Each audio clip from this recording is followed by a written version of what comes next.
Field में है उसमें ऑलरेडी बहुत खर्चे हैं, उसमें और ये एक्स्ट्रा खर्चे हम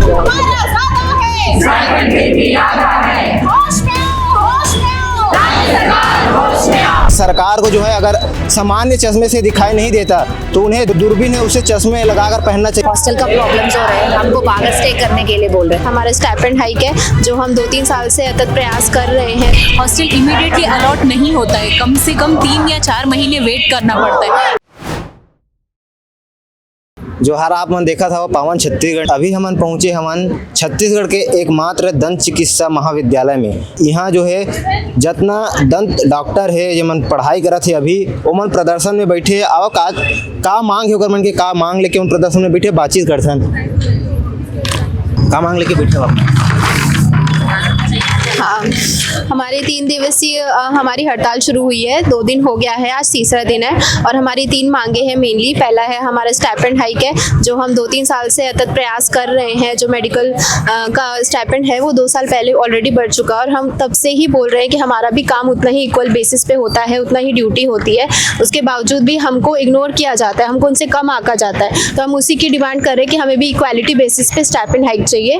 और दूसरा हमारा जो डेंटल पीजी हॉस्टल है, हॉस्टल में भी कमी है, कमरों की उतना ज़्यादा नहीं है जो मेनली गर्ल्स का है। जो गर्ल्स जो है बाहर ऑल ओवर इंडिया से आते हैं हमारे यहाँ पे, तो उसकी वजह से जो न्यूली आते हैं उनके लिए बहुत प्रॉब्लम होती है सेटलमेंट के लिए। और ऊपर से उधर का भी रेंट भी बहुत ज़्यादा होता है, तो उसकी वजह से हमारे पैसों की बहुत कमी होती है। प्रेजेंट में क्या रेंट है वहाँ पीजी का? पीजी का जैसे अगर आप 1 BHK भी लेंगे कम से कम 5 से 6 हज़ार होता ही है।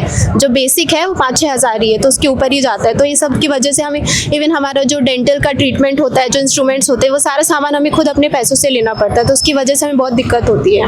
गवर्नमेंट आपका कॉलेज है फिर भी आप लोगों को अपना जेब क्यों लगाना पड़ता है? सरकार की तरफ से लोगों क्यों मुहैया कराया जाता है? सरकार की तरफ से जैसे कि डेंटल चेयर्स भी रहती हैं सरकार की तरफ से, बस यही हमें दिया जाता है। इवन वो भी अच्छे से वर्किंग नहीं है, जितना पेशेंट ओवरलोड रहता है उतना उस हिसाब से जो हमारी फैसिलिटीज़ है वो बहुत कम है। और जो इंस्ट्रूमेंट्स हैं वो सब तो हमें खुद ही खरीदने पड़ते हैं, वहाँ उधर से नहीं मिलता। सारे विभाग जो है अलग अलग इंस्ट्रूमेंट यूज़ होता है, तो कहीं कहीं पे रहता है और कहीं कहीं पे हमें खुद से लाना पड़ता है यूज़। आगे का आपका कदम क्या रहेगा?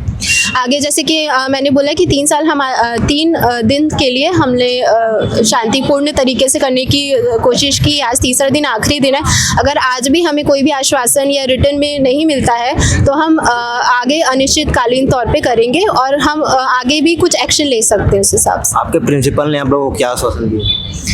प्रिंसिपल हमारे साथ तो हैं, बट वही है कि हमें कोई सामने से कोई आश्वासन नहीं मिल पा रहा है। प्रिंसिपल और बाकी जो भी स्टाफ है वो सब हमारा सहयोग कर रहे हैं। जो आप लोग प्रदर्शन में बैठे हैं उससे जो है किसी भी पेशेंट जो आ रहे हैं उनको परेशानी नहीं हो रहा है? परेशानी नहीं हो रही है क्योंकि आप यहाँ पे डॉक्टर जो है सर्विस चालू है, इमरजेंसी सेवा चल रही है, पेशेंट को कोई दिक्कत नहीं हो रही है। अभी तो एक पेशेंट से हम लोगों ने बातचीत की है, उनका कहना है कि उन्हें बहुत दिक्कत हो रहा है यहाँ। दिक्कत ओपीडी वगैरह जो यहाँ पे डॉक्टर जो है, जो हमारे टीचर लोग हैं वो पेशेंट्स का ट्रीटमेंट कर रहे हैं। पेशेंट का दिक्कत नहीं है और इमरजेंसी कुछ आता है तो हम भी यहाँ पे जाते हैं। आप लोगों ने किसी मंत्री या विधायक सांसद महोदय किसी से बातचीत की है? जा चुके हैं, 2 साल से वही कर रहे हैं 2023 से, पर कुछ आश्वासन मिल रहा है खाली। कोई ऐसा ये नहीं बोल रहा है कि हो जाए, लिखित कोई नहीं दे रहा है। नहीं मिला। तो आप लोगों के साथ ऐसा व्यवहार क्यों किया जा रहा है? पता नहीं, हमें ही पता नहीं अभी क्यों कर रहे हैं ऐसा। इक्वलिटी दिखाना चाहिए बाकी के मेडिकल फील्ड के और डेंटल फील्ड में, पर हमें नीचे का दर्जा दिखा रहे हैं। सर मुझे लगता है ये जो होने का रीज़न ये है कि एकमात्र शासकीय दंत चिकित्सा विद्यालय हमारे छत्तीसगढ़ में, हम शायद माइनर हैं इसलिए हमें ऐसा ट्रीट किया जा रहा है कि हमारे स्टाइफन ना हाइक हो रहे हैं। 2 साल से हम लगातार शांतिपूर्ण तरीके से लिखित तौर पर लेटर छोड़ के आ रहे हैं, सबसे मिल रहे हैं, उसके बाद सिर्फ आश्वासन दिया जा रहा है, हमारे स्टाइफन हाइक नहीं हो रहा है। अगर हम कंपेयर करें सर, कंपेयर की भी बात नहीं है, बात इतनी सी है कि इंटर्न्स के डॉक्टर्स को यहाँ पे 12,000 की सैलरी दी जाती है सर। अगर हम काम को देखें, काम के पैमाने पे देखें, हमारी ओपीडी यहाँ 9 से 2:30 बजे तक शुरू होती है और हमको ये समझना होगा कि जो डेंटिस्ट्री फील्ड है वो सिर्फ ओपीडी से काम नहीं होता। आपने जो अभी बोला कि पेशेंट को दिक्कत हो रही है, उसका रीज़न ये है कि कोई भी डेंटिस्ट्री से रिलेटेड कोई भी दिक्कत है, डेंटिस्ट जब तक वो ऑपरेट नहीं करेगा पेशेंट का दर्द खत्म नहीं होगा सर। सिर्फ दवाई देने से पेशेंट का दर्द खत्म नहीं हो सकता, हमें उस जड़ को खोजना होगा कि किस वजह से दिक्कत हो रही है, उसको समाधान करना होगा, तभी वो प्रॉब्लम सॉल्व होगी। ऐसे नहीं होगा कि सिर्फ हमने देख लिया काम हो गया। तो इसका ये मतलब है अगर 9 से 2 डेंटिस्ट यहाँ पे जो इंटर्न्स हैं, पीजीज हैं, अगर काम कर रहे हैं तो वो शारीरिक तौर पे अपने आप को लगा रहे हैं, वो थक रहे हैं कहीं ना कहीं, तो उनके काम को कम आंकना यहाँ गलत है सर कि 9 से 2:30 तक बस ओपीडी हो रही। नहीं, हमें समझना होगा कि डेंटिस्ट्री जो प्रोसीजर है वो क्लिनिकल प्रोसीजर है, वो ऑपरेटिव प्रोसीजर है, उसमें हमें काम करना ही होगा, तो जाके कोई रिलीफ होगा पेशेंट को। तो आपकी बात सही है, पेशेंट को दिक्कत होगी, बट हम इमरजेंसी सर्विस बंद नहीं किए हैं। हमने ये ध्यान रखा है कि कोई भी पेशेंट इमरजेंसी में बहुत तकलीफ के साथ यहाँ से ना जाए। आप लोगों को क्या क्या समस्या का सामना करना पड़ रहा है यहाँ पे? समस्या मेन हमारे इंटर्न्स को, जो उनके स्टाइपेंड में बढ़ोतरी नहीं की जा रही है, तो उनको सामना करना पड़ रहा है इंटर्न्स को, और हमारे पीजीज को भी, और ख़ासकर जो हमारी फीमेल्स पीजीज मैम्स हैं उनको यहाँ पे हॉस्टल्स की रूम में कमी है। ये है उनकी मेन समस्या है। कुछ स्टूडेंट जो है दूसरे स्टेट से यहाँ आए हुए हैं पढ़ने के लिए, उनसे बातचीत करते हैं। आप कहाँ से आए हैं? मैं तमिलनाडु से हूँ। आपको क्या समस्या का सामना पड़ रहा है? यहाँ पे हमको पहले हम आ रहे हैं ना, यहाँ पे हॉस्टल का प्रॉब्लम्स हो रहे हैं, हमको बाहर स्टे करने के लिए बोल रहे हैं। हम लोगों को लैंग्वेज भी उतना अच्छे से नहीं पता, और दूसरा स्टेट इज सेफ्टी इश्यूज है, और बाहर स्टे करने के लिए हमारे पास पैसा की भी इश्यूज है। क्या है, यहाँ पे स्टाइपेंड कुछ मिल रहे हैं वो बहुत कम है। यहाँ पे हम सामान कुछ खरीदे उसके लिए खर्चा ठीक हो जा रहे हैं।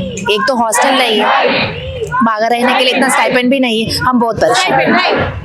इसलिए हम स्टाइपेंड बढ़ाने के लिए बोले, बढ़ाने की मतलब इक्वालिटी करो। एमबीबीएस लोगों को 3 साल की पहले बढ़ चुका है, एमबीबीएस पीजी लोगों को, हम लोगों को 3 साल से नहीं बढ़ा है। हम लोगों को पुराना वाला स्टाइपेंड भी चाहिए।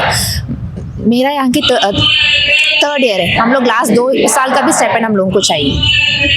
लगातार आप लोगों का जो हक है उनको मारा जा रहा है, सीधी सी बात। आप कहाँ से? मैं उड़ीसा से हूँ।